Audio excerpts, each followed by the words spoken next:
to the beat, yo.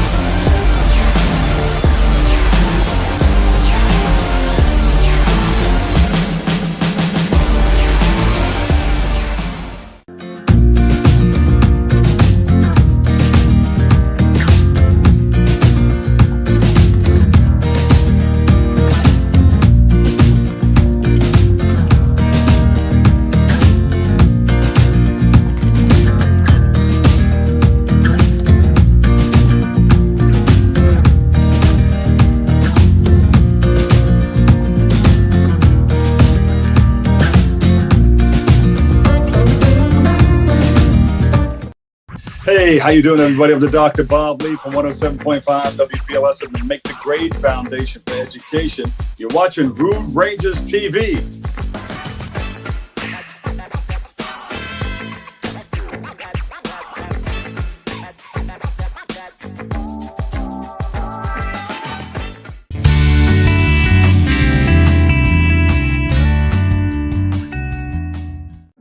Hello, this is Conversations with the Quick Flick Critic.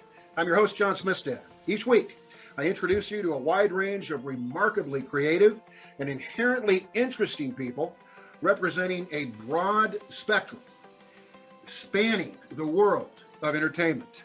I invite you to listen, learn, laugh. Today's guest, this is going to be a really cool chat. He is award-winning director, writer, and actor, Addison Henderson. His new film, which he is pretty much completely in charge of, it's his baby, is called Givers of Death.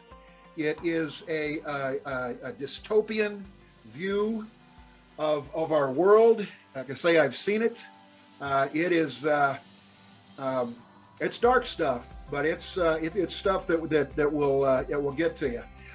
First of all, Addison, thank you so much for being on Conversations with Quick Flick Critic. We appreciate it. Oh, yeah, no problem, man. Thanks for having me. Excited to be here and talk to you today and all your viewers. Cool. And we're excited to have you. We are going to talk about Givers of Death, your new film, obviously, and have you share some thoughts on that. I want to go into your background. You and I were talking before we started recording here. This is a pretty remarkable story that comprises the life thus far of Addison Henderson. We'll start, I guess, from the beginning. You grew up in Newark, New Jersey. Is this accurate? Well, I lived part of my life in Newark. It was like a second home, but I grew up in the great city of Buffalo, New York. Okay, which Givers of Death was shot in Buffalo. Is that accurate? Absolutely. Yeah. Absolutely. Okay. So you grew up in Buffalo and you spent time in Newark, and you grew up on the streets. And I think it may be accurate, and you're going to tell us if it is or not, that these can sometimes be mean streets that you grew up in. Talk to us about growing up and coming of age in that environment in the inner city, and how it shaped you to become the man and the creative professional you are today. Yeah, I can definitely get into that. Well, I did. I grew up on the east side of Buffalo, New York. I'll say there's a lot of tragedy, and we like to say Buffalo, where the snow blows heavy and the pain runs deep. And there's a lot more tragedy than 4 lost Super Bowls when it comes to some of the citizens in Buffalo. And unfortunately, I have witnessed some of the tragedy, and the tragedy has affected me personally. Losing a best friend who was murdered in 2001. But then also when I think about these things, I have to also think about the history of my life. When I think about my father, who is the preacher and who passed away at the age of 85 a few years ago, but our church in Buffalo is part of the Underground Railroad. It's a national historic site, landmark, where people from all across the world came. And my father, who basically looked like an old Jewish man, people will come and ask him out, were you there when the enslaved people came? Were you there? Because he looked like Moses. And so, wow.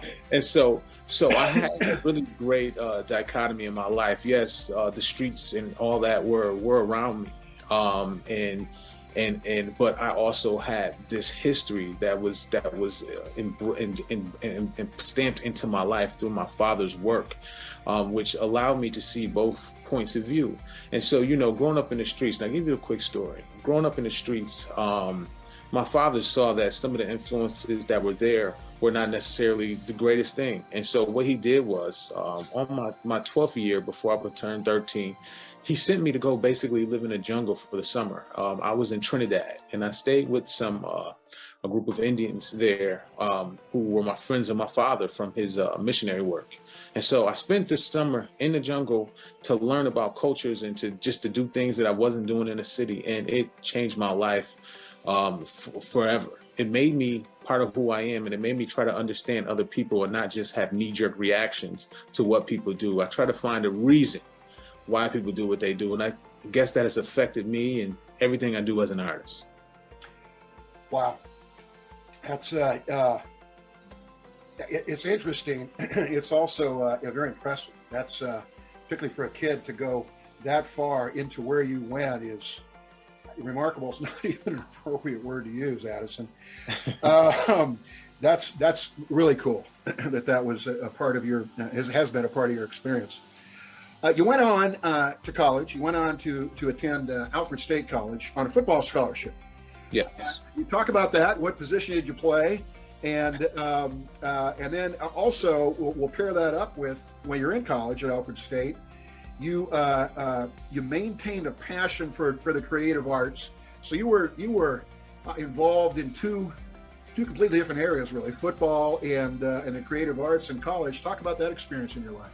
Yeah, had a great coach, Mick Keba, who was the head coach over at Alfred State, brought me in. I played running back, and you know, it was a great experience. But due to injuries and everything, my dreams of NFL and pro football were shuttered. Oh, man. but during that time, you know, I was writing.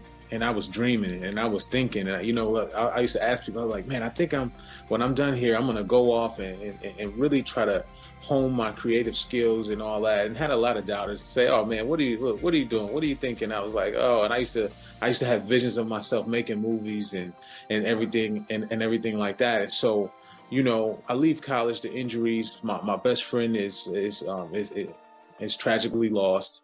And then I said to myself, you know what?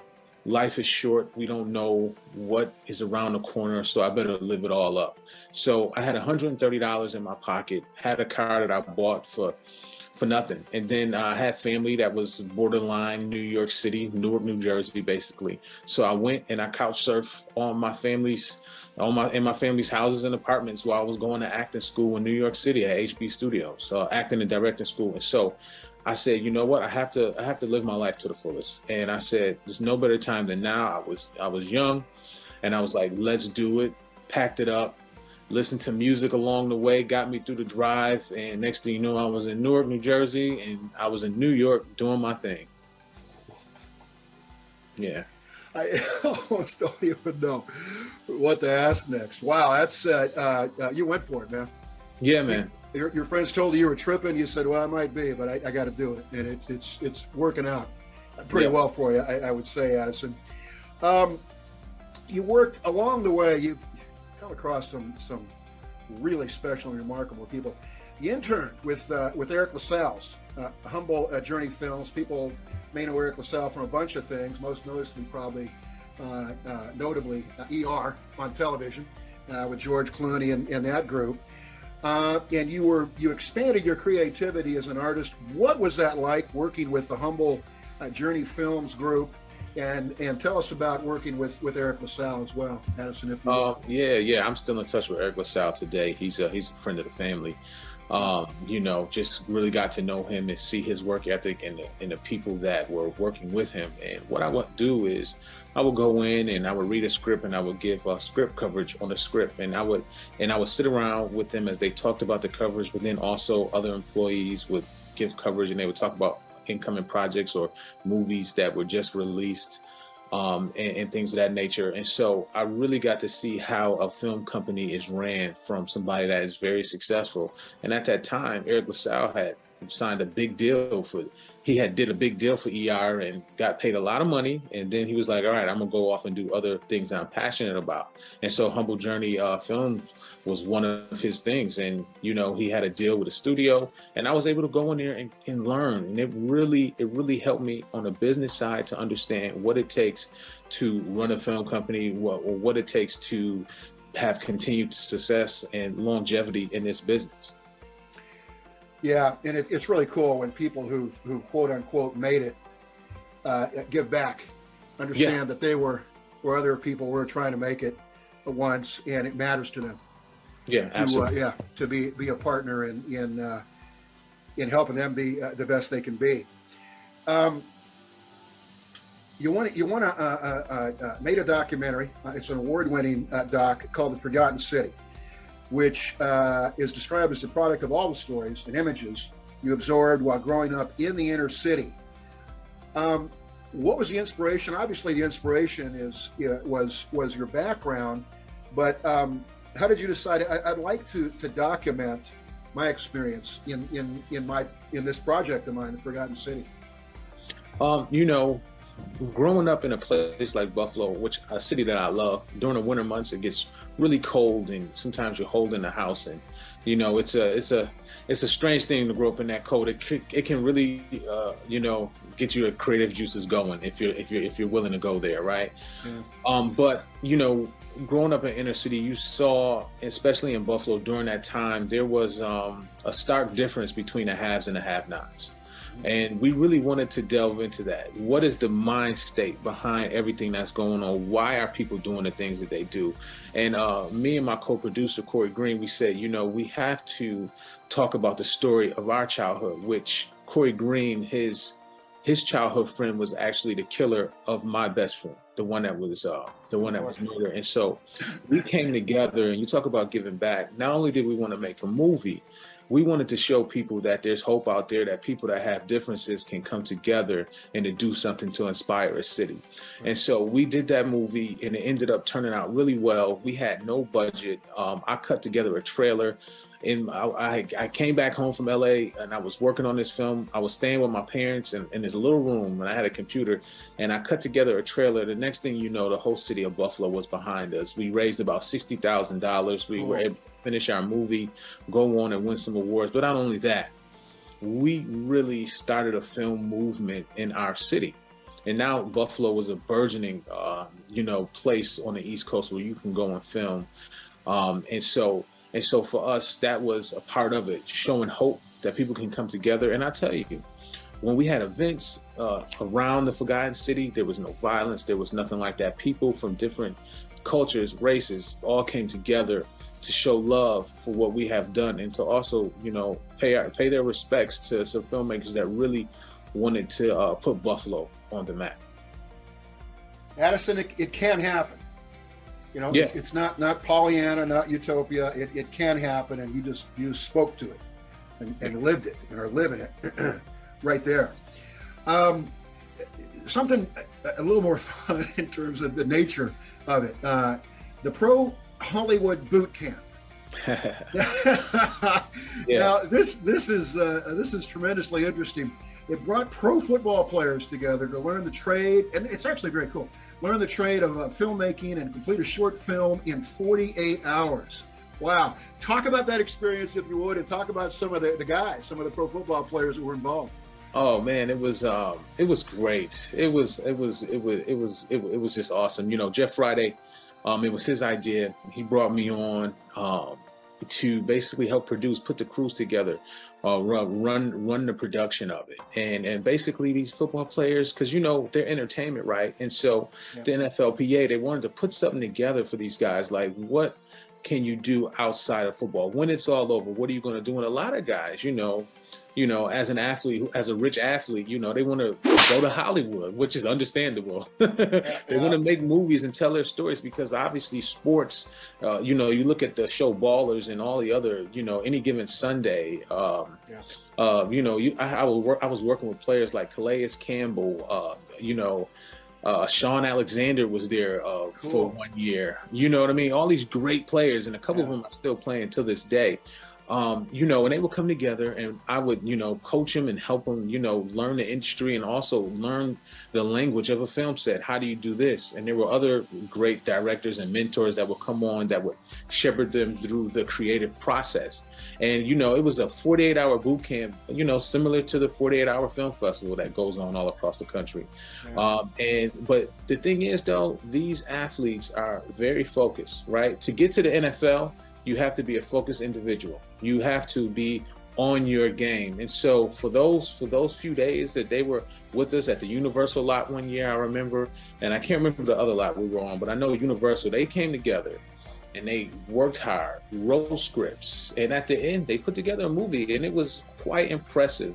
That was quite impressive, and it opened up a lot of doors for these guys because, you know, you come in, you know, you have your agents and all that stuff already. So if you have this other skill, then they can take it and they can manifest it out into Hollywood. And that's what happened. And I'm proud to be a part of that and proud to see some of these guys really doing their thing out there. That is very cool. And you mentioned touchdown Shaun Alexander. Yes. I live in Olympia, Washington. That's where I am right now, just south of Seattle. Big Seahawk fan. I saw him one season. I took my kids to go see 2 games. So when he set the touchdown record, and he scored, I think, 7 touchdowns in those 2 games. Oh wow! Yeah, he was a baller, man. Man, he's total hero up here, and yeah, he's very cool. I'm not surprised. You talk about those guys being focused; they're rather competitive. You know, exactly. Anything they do, man, I'm in it to win. You know, I'm not messing around here, and that's cool that they were involved in that, and you were involved in with those guys in that project. We need to talk about this, and I'm just going to kind of give the floor to you, Addison, and let you just share your thoughts and feelings. You worked with gifted late actor Chadwick Boseman. You joined Boseman's team as an advisor and strength and conditioning coach with his team. Wow. Talk about Chadwick Boseman, just from your heart, if you would. I can't imagine what that experience is like for you, Addison. And just share your feelings and thoughts on certainly the creative, exceptionally creative soul that he was, but just this is a hell of a man too. You know, more than anything, he was not only a best friend, but a brother. You know, we started working together because we were training, doing martial arts together and talking a lot of shop. My house at the time was the creative symposium for everybody, all my friends that were artists and everything. I would throw a party at my house every week. And, you know, Chad was one of the main people that was there. We lived right around the corner from each other, and we grew a really tight bond. And then he had, became Black Panther, and he said, Addison, you know, we've been training and working together, and you understand me as an artist, and, you know, why don't you come on and play this role on my team for a while and make some more connections and do your thing, and, you know, we'll support each other in our goals. And so we had a tremendous run together, and, you know, honestly speaking, it was the greatest time of my life up until this point because, you know, we got to see so many things, experience so many great artistic feats on a really grand scale. And I got to see how the inner workings of a big studio really worked from an independent filmmaker's perspective, right? Yeah. But working with Chad and seeing the way he approached the art was something really special. For me, he was an angel sent to us. And, you know, we had a really tight-knit team of like really close team. And so, you know, when they say he was battling, you know, some of us that were close were there to support him through all of that, to make sure he can get the job done, because that's what he wanted to do. He wanted to continue to work, to proliferate his art in the world as long as he could. And it was our job at that time to support him. And I always tell people this, you know, that when I was working with Chad, you know, it was one of those experiences, and I harken back to the words of my father. He used to say to me, son, in order to lead, you must first learn how to serve. And so And so when I was working with Chad, it was like, you know, I'm in service to this great artist, right? And I'm learning so much, but we have a back and forth, a give and take in our relationship, and we gave to each other.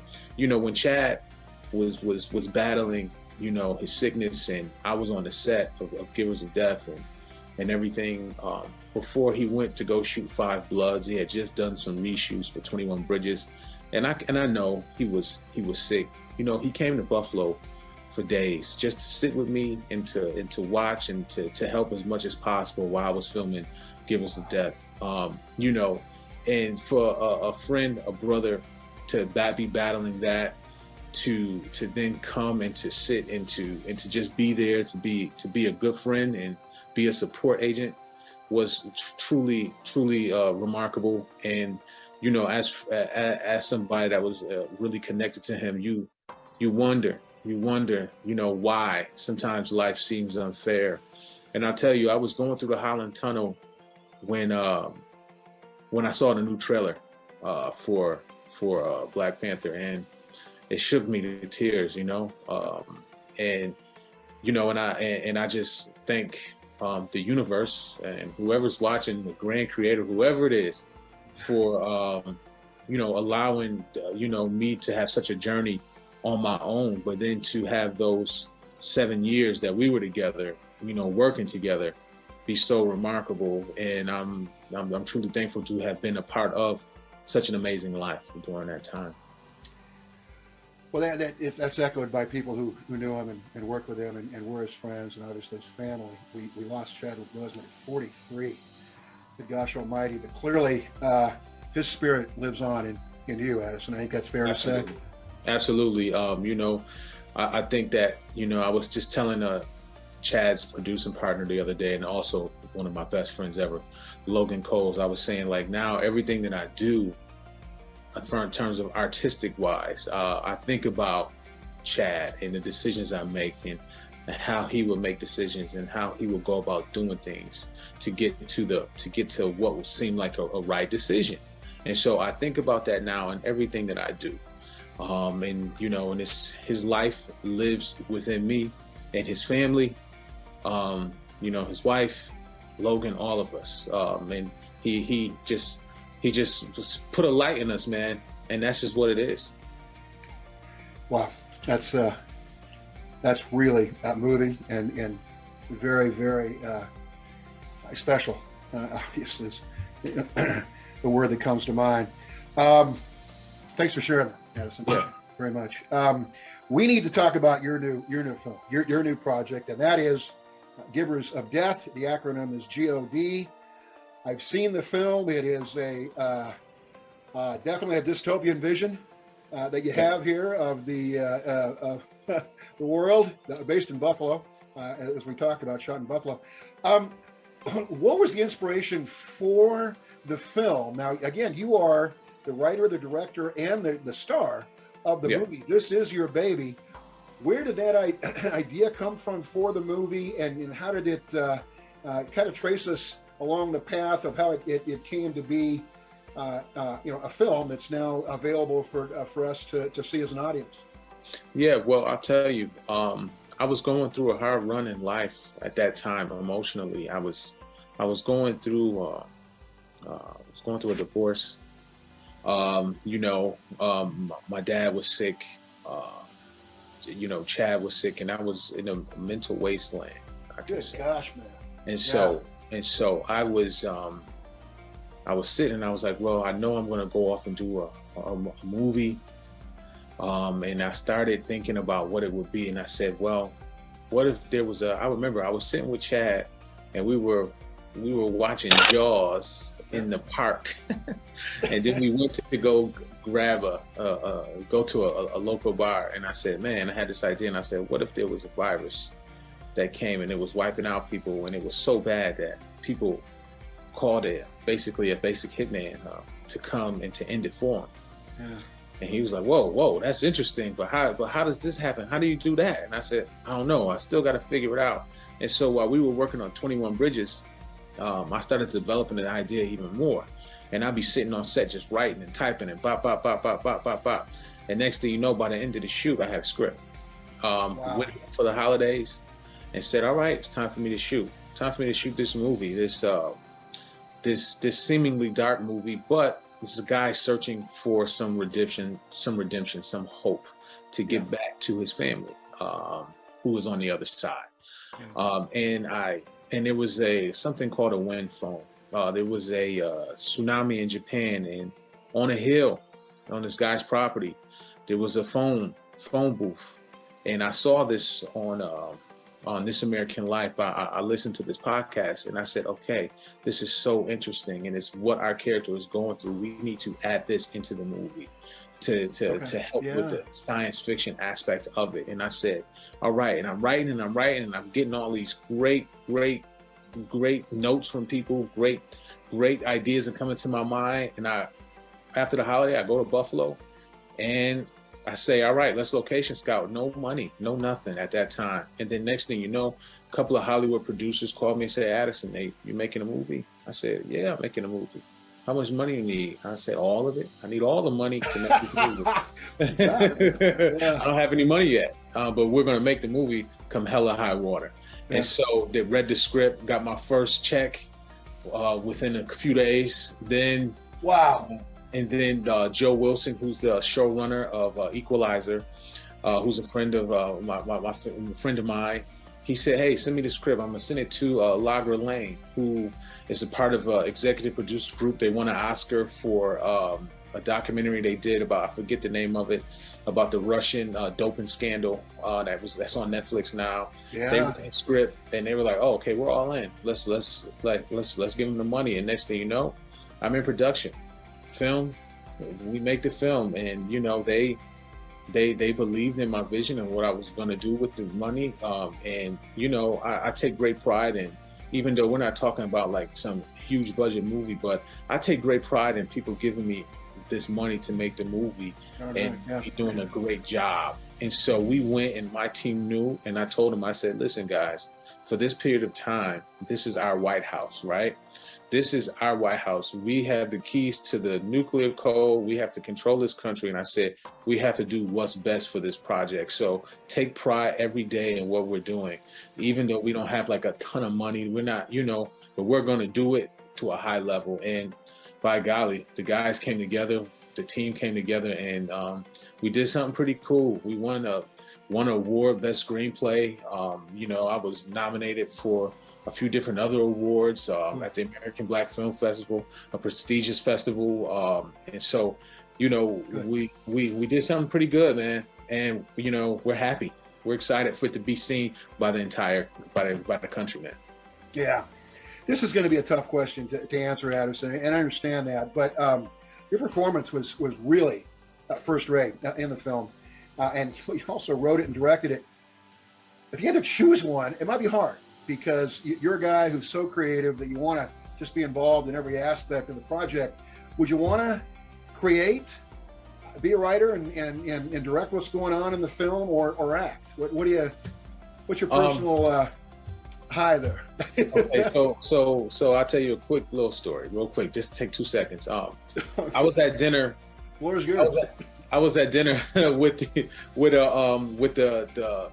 film commission. They came out here to Buffalo, the Buffalo Film Commission. They came out here. They're great friends of mine, and so we're at dinner, and they brought a Netflix executive to the dinner. Wow! And they said the guy at Netflix, he was like, so Addison, like overall, where do you see yourself? And I said, I said, you really want the answer? You really want the answer now? I know when I say things, that I have a very high standard in where I see myself. I said, I want to be like Clint Eastwood.